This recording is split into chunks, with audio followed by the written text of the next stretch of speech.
15, 50 crores of business, and you are happy with that. I said, you are lacking ambition, you are just happy with this 40, 50 crores, and that's about it. I said, instead of that, I'll give you another model whereby you can make at least 1,000, 2,000, 3,000 crores a year. Now, if you take this to your board, you have to pay me a royalty. Just keep this in mind.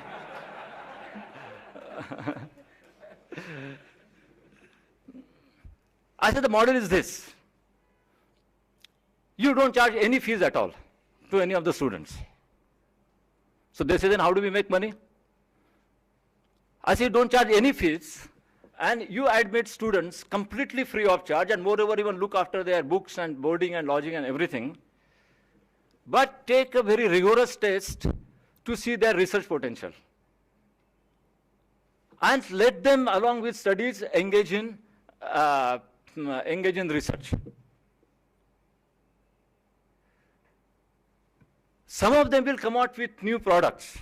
Some will fail. Some will come out, fail in terms of producing new products, but some will come out with new products.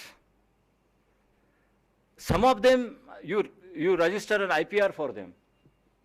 Some of them will become global brand names, because if every institution is producing so many products, some are bound to hit the global, and you will make billions and billions of dollars out of that. You share the IPR, you take 80%, give the student only 20%.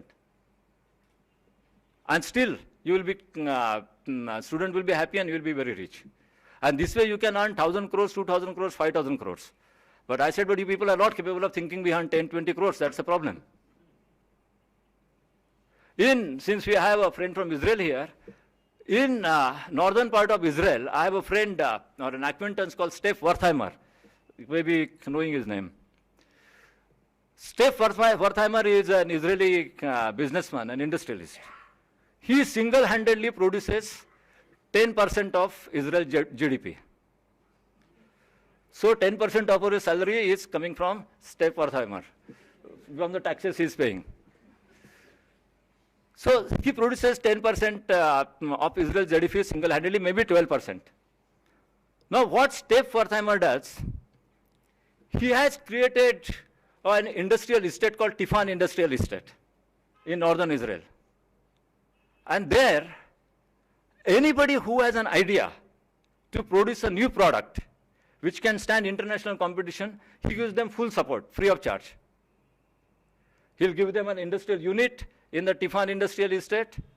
He'll give them financial support, he'll give them marketing support, and he'll give them all kinds of support.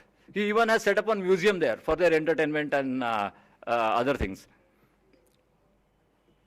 And then, some of these people with this kind of a support automatically go out and produce products which dominate the world market. And Stephan Wertheimer is the most prominent example of this kind of a practice, but there are a lot of other people in Israel who do that. And there are a lot of people in US who do that. There is not a single Indian industrialist who is doing that. And when I ask the Indian industrialists, why don't you do it? They say, we have to still mature as industrialists, we have to make money. So I have an acquaintance in China. He was selling garments, chaddars, bed sheets to New York. And he reached a turnover of $600 million.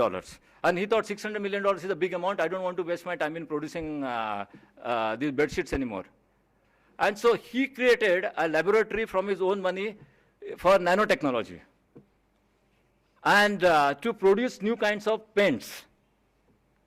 And within a year or two, he succeeded in producing paints which cost only 5% of the international market prices of the best paints that are available. Only 5%. So now you have to compete with him with 5% of the cost that he's incurring. He didn't say, I want to have $6 billion turnover only, then I'll do it. With $600 million, he started doing it. So it's a question of mindset. It's not a question of resources. So the second principle that we need is, the first is plural society, a constructive and cooperative relationship between different communities, different religions. The second is an innovative, dedicated emphasis on science, technology, and along with that philosophy, and philosophy is very important too. Because technology without philosophy can cause destruction. This is what happened in the Second World War. This is how nuclear bomb came into existence. This is how bioterror weapons will come into existence. This is how a lot of other things, negative things destructive things will come into. Technology with right kind of philosophy makes creation possible. So you need technology and philosophy both. For those who understand Marathi, Tattvajnan and Tantradhnan, these are the two wheels which we need to have together. And so in China, currently the most popular person is a guy called Zhao Ziyang, who is a philosopher. And people are discussing his philosophies everywhere. You ask who is the most popular person in Mumbai, you probably debate between Sachin Tendulkar and Shah Rukh Khan. So, science, technology, philosophy, they have to go together, and unless you have them going together, you cannot achieve. The third and the final point that I want to make today is that if you want to contribute to building a Vasudhaiva Kutumbakam, and if you want to build a good nation, there is no alternative to good governance. Unless your governance is based on certain principles, you cannot have any hope for your future. Today, India's problems are on various fronts. There is the problem of poverty, problem of inflation, problem of corruption, but at the root of it is problem of governance. And unless you have good governance, you cannot have any hope at all. Now, how do you bring about good governance? That is a subject by itself. But first of all, we must recognize that we need good governance. How much of recognition is there in our mind?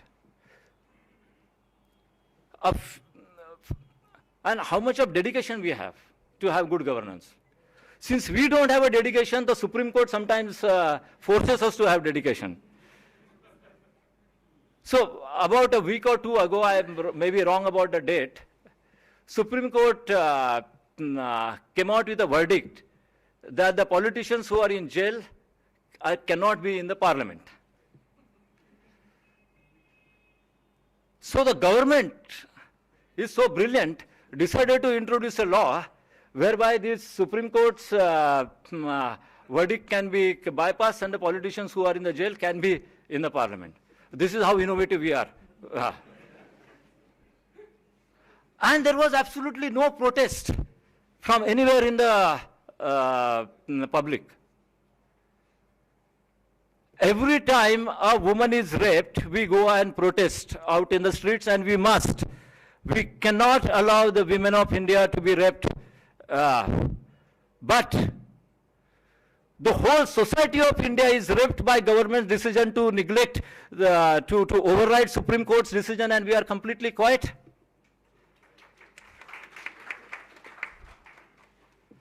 A rape is a rape of a woman and a rape of the entire nation. Both are rape, and rape should be protested and rejected. And there are a number of other examples that we are completely immune towards what's happening in governance. And we are immune, but somebody else is doing it, court is doing it, judiciary is doing it, somebody else is, other institutions are doing it. And we just find beautiful ways to whitewash these efforts. And then the other thing that we are good at is we blame the other.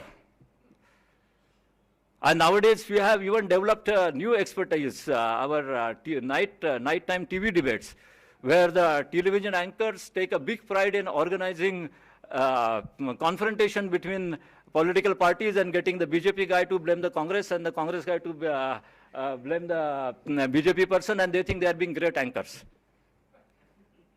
the need of India today is not to see how the politicians can pass on blame to each other and confront with each other and try to find escape route. The need in India is today, how do you bring about consensus between the politicians on certain core values?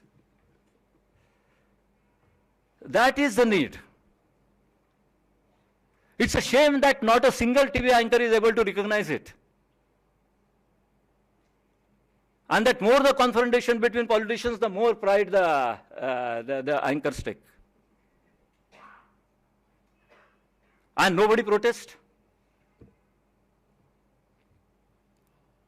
So unless we start thinking about governance and how do we improve governance, we will have no hope. And this is a subject of another discussion altogether, so I will not go into details.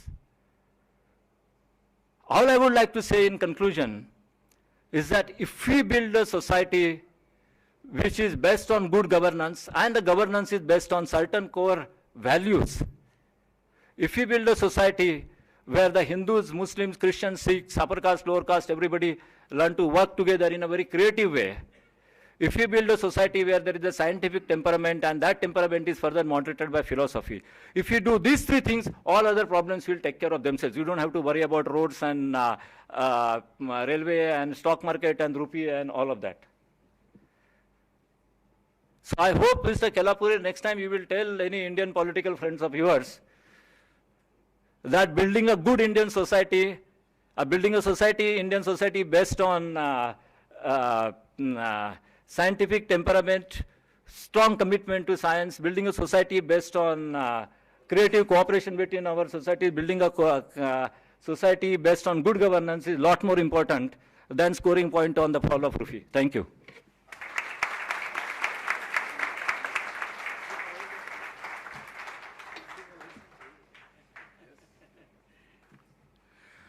I'm sure we should have another round of applause for this great keynote address.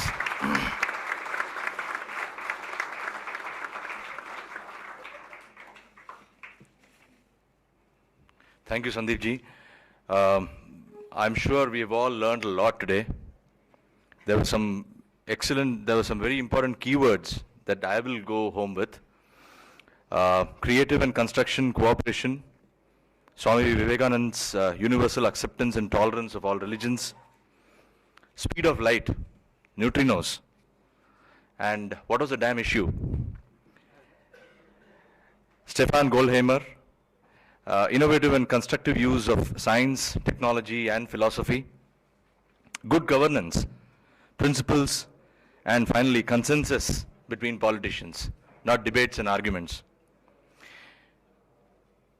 Now it's time for a short 10-minute question-answer session. Whoever would like to have ask questions can please ask our volunteers. They can please pass on the mic to them. Please introduce yourself and also please let us know whom you are addressing the question to. My first question is to the Honorable Speaker who gave an excellent presentation. In spirituality it is said that a life comes from life. Do you think ever we'll be able to produce life in a laboratory? Practically it is impossible. My second question is, do you think you will be able to preach good governance to our Lok Sabha and Rajya Sabha members? And number three, you said that we need a good governance, and I think, do you think you will be able to preach this foolish UPA government good governance? Thank you very much.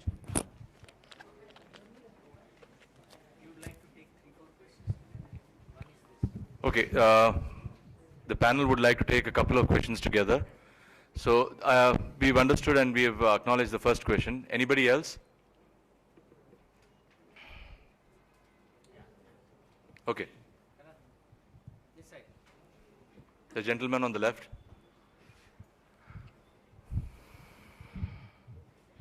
Hello, my name is Vikas. China is now dominating our economies on areas, on many other social issues also. So how it will impact to India and to the world?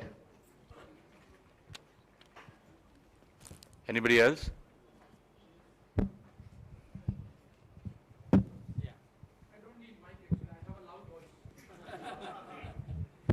Myself, Manish, I have only one question. How we can decide which government is best?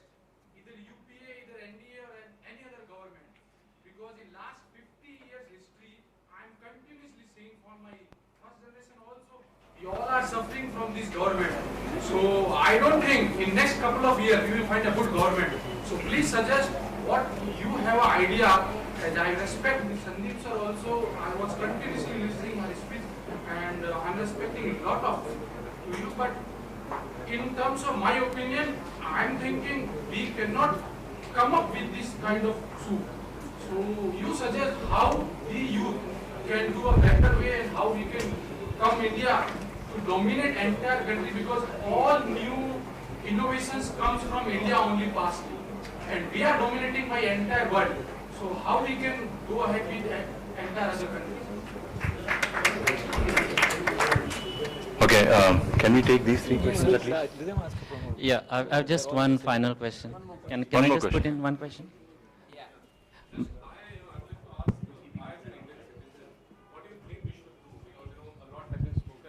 If I want to do and follow the teachings which you have given us, whatever three, yeah.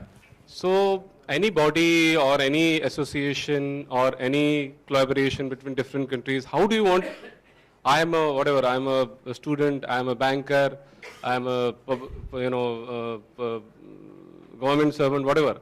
So as a citizen, what do you think the 3-4 steps we should do from now onwards? I should do, so that I can we can work of what to prosper the technology or philosophies or whatever you have said, the research, promote research and all. Anything, 3 constructive steps for us. Thanks. My name is Steven Fernandez. I was fascinated, Sandeep ji, with the collaboration, the example of collaboration you gave of the caliphate in Baghdad. And till today, of course, there is scientific temperament and there is collaboration.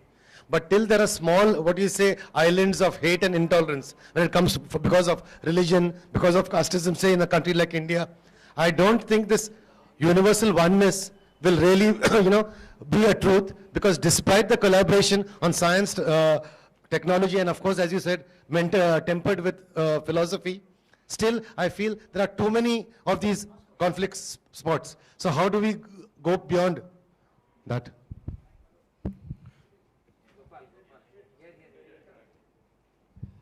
All right, my question's simple. Israel is one of the few countries in the world which has successfully kept its spiritual and old tradition and modernized, and successfully modernized. One of the few countries which has been able to do that. India, we are not able to keep up with our Indic spiritual traditions. We are modernizing, but we are giving up on our spiritual traditions. So that's the question. Last question, please. Last question.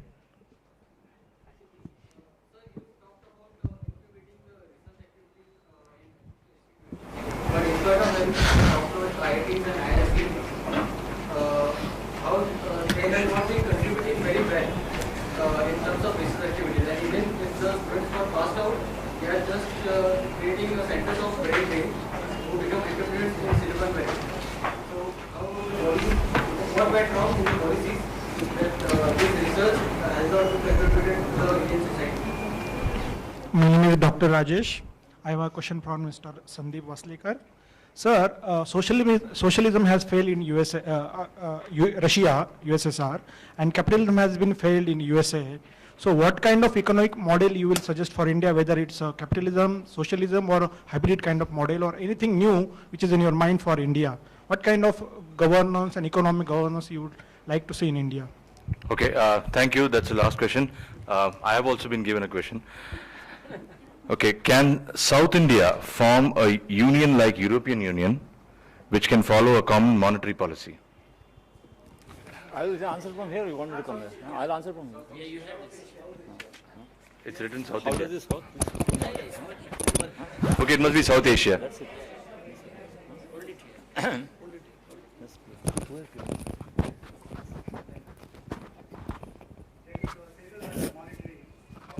South Asia, okay. It's correct, it's South Asia.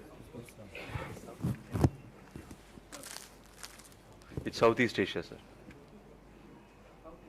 Okay, you want me to answer now? Yeah. Yeah. The mic then. Can we give the mic, please? Give the mic back. Yeah. Okay, there were some questions which are a very common underlying theme, which is how do we improve governance and what is that we can do about it. If there is one thing that we do as citizens, I'm not talking about the policies of the state, politicians, bureaucrats, scientists, military, anything.